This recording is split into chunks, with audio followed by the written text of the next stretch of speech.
मेरे Saiyan warriors, अगर आपकी नाक टेढ़ी या फिर मोटी है, फोरहेड बड़ा है, जॉलाइन बिल्कुल भी नहीं आती, या फिर आपके कोई भी एसिमेट्रिकल फेशियल फीचर्स जिनकी वजह से आप बहुत ज्यादा इनसिक्योर फील करते हो, आज बिल्कुल परफेक्ट हेयर स्टाइल्स और फैशन हैक्स लेके आया हूँ ताकि आपका फेस 100% सिमेट्रिकल, मॉडल लाइक और आप अपना बेस्ट पॉसिबल वर्जन दिख सके। एंड वीडियो के बिल्कुल एंड की स्पेशल बोनस टिप में एक बहुत ही इंप्रेसिव और मेरी favourite book how to make people like you in 90 seconds, उसकी हेल्प से आप किसी को भी इंप्रेस कैसे कर सकते हैं वो भी जानेंगे, तो पूरी वीडियो पक्का से एंड तक देखना।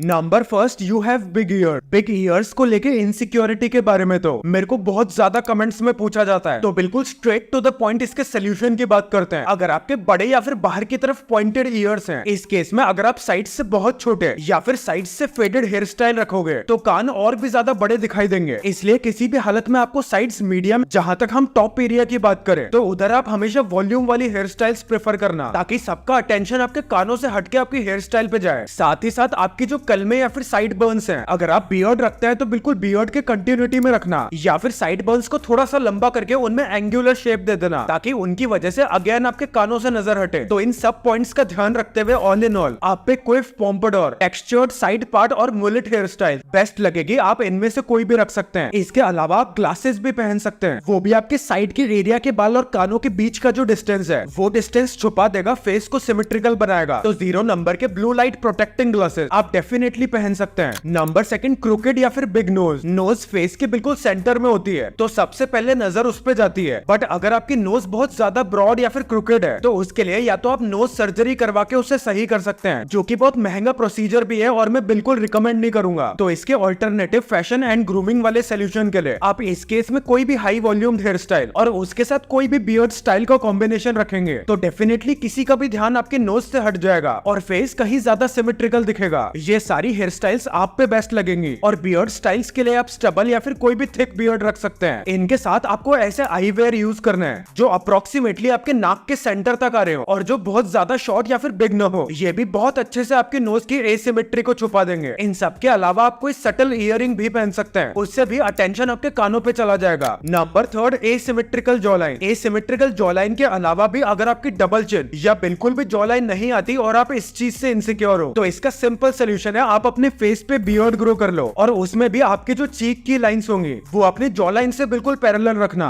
जहां तक बात करें अगर आपके पैची बियर्ड आती है तो उस केस में आप ये 3 बियर्ड स्टाइल्स रख सकते हैं। फर्स्ट है 5 o'clock शैडो। इसके लिए आपको 2 या फिर 2.5 mm का बियर्ड ट्रिमर गार्ड का यूज करना है और उससे यूनिफॉर्मली अपनी पूरी बियर्ड ट्रिम कर देनी है। ये हल्की बियर्ड या फिर स्टबल आपके फेस को काफी सिमेट्रिकल दिखाएगी। सेकंड है गोटी विद लाइट बियर्ड। गोटी एक्जैक्टली वही हेयर स्टाइल है जो आयरन मैन रखता था। उसके साथ साथ आपको अपने चीक्स एरिया पे बिल्कुल लाइट बियर्ड रखनी है जितनी भी आपकी ग्रोथ आती हो। एंड थर्ड है मुस्टैश विद चिन स्ट्रैप। इसमें आपको हल्की मुस्टैश के साथ अपनी पूरी चिन और जॉ को कवर करते हुए बियर्ड रखनी है। इससे आपकी जॉ लाइन भी कवर हो जाएगी और आपको एक यूनिक कूल स्टाइल भी मिलेगी। कई बार एसिमेट्रिकल जॉ लाइन होने के पीछे ये भी कारण हो सकता है कि क्या पता आपके टीथ क्रूकेड हो, तो एक बार आप कोई भी डेंटिस्ट से सजेशन लेके ब्रेसेस या फिर पैलेटल एक्सपेंडर जैसे प्रोसीजर्स को भी यूज लेके अपने टीथ और जॉ को सिमेट्रिकल कर सकते हैं। इन सब के अलावा अपने सिटिंग और स्लीपिंग पोस्चर को भी इंप्रूव करो। अपने एक जॉ पे घंटों तक डेली बेसिस पे बहुत ज्यादा जोर देके मत बैठो और जहां तक हो सके अपने बैक के सहारे सो, ताकि फेस की एसिमेट्रीज और ज्यादा ना बढ़े। नंबर फोर्थ, अगर आपका बिग फोरहेड या फिर अनइवन हेयरलाइन है तो आप कोई भी ऐसी हेयर स्टाइल्स रख सकते हैं जिनसे आपका फोरहेड कवर हो रहा हो। तो सारी की सारी फोरहेड कवरिंग हेयर स्टाइल्स आप पे बेस्ट लगेंगी, जिनमें आपको दोनों साइड से बालों को शॉर्ट या फिर फेडेड रखना है और टॉप एरिया में बाल टेक्सचर वाले मेसी विद मीडियम लेंथ हो सकते हैं। इसी के साथ अगर आप लिटिल बिट बियर्ड भी रखेंगे तो उससे भी फोरहेड से ध्यान डाइवर्ट होगा। तो आपके लिए कुछ बेस्ट हेयर स्टाइल्स हैं, messy crew cut, messy fringe, messy fade और messy undercut. Point fifth, uneven body posture, bow legs, knock knees या फिर बहुत thin hand. Bad body posture को तो इंप्रूव करने के लिए आप डेली बेसिस पे घर पे जो टेका लेके सहारा लेके आराम से सोफे या फिर बेड पे बैठते हो और आपको इसी पोस्चर में घंटों बीत जाते हैं, तो ये चीज आप किसी भी हालत में अवॉइड करो। ये एक छोटी सी मिस्टेक आपको परमानेंट पोस्चरल प्रॉब्लम्स दे सकती है। जहां तक हम बाउल लेग्स या फिर नॉक नीज इनसिक्योरिटीज की बात करें तो इसके सोल्यूशन के लिए आपको डार्क कलर के स्ट्रेट फिट जीन्स या फिर पैंट्स पहनने हैं ताकि वो आपकी लेग्स की एसिमेट्रीज को छुपा सके। थिन हैंड्स के लिए आपको फुल स्लीव टी शर्ट या फिर शर्ट्स प्रेफर करनी है। ज्यादातर टाइम आप रैगलैन पैटर्न टी शर्ट या फिर स्वेट शर्ट्स प्रेफर कर सकते हैं जिनका चेस्ट एरिया थोड़ा डार्कर कलर का होगा और दोनों आर्म्स वाला एरिया थोड़ा लाइटर कलर का। ये भी आपके आर्म्स को थोड़ा बड़ा दिखाने का इल्यूजन क्रिएट करेगा। फाइनली वीडियो की बोनस टिप के 90 सेकंड अट्रैक्शन रूल के लिए फर्स्ट ओपन बॉडी लैंग्वेज रखो। किसी से भी बात करते समय हल्के फुल्के अपने हैंड्स का यूज करना। हाथों को पॉकेट में या फिर क्रॉस करके मत खड़े होना। फेस पे हल्की सी स्माइल रखना और जिससे भी बात कर रहे हो उसकी तरफ हल्का सा झुक जाना ताकि आप कॉन्वर्सेशन में इंटरेस्टेड लगो। Second, maximum times eye contact maintain करना। ये आपको कॉन्फिडेंस, पावर और मोर IQ को भी दिखाता है। थर्ड, किसी से जब भी मिलो उन्हें बहुत अच्छे से ग्रीट करना। आपकी ग्रीट करने की टोनैलिटी से ऐसा लगना चाहिए कि आप एक्साइटेड और पॉजिटिव हो। बिल्कुल थके थके तरीके से बात मत करना और एक अच्छा हैंडशेक भी देना। एंड नंबर 4, जब भी आप कॉन्वर्सेशन कर रहे हो तो ज्यादा से ज्यादा कॉमन टॉपिक्स, हॉबीज या फिर इंटरेस्ट्स पे बात करना ताकि सामने वाला हमेशा कॉन्वर्सेशन में एंगेज रहे।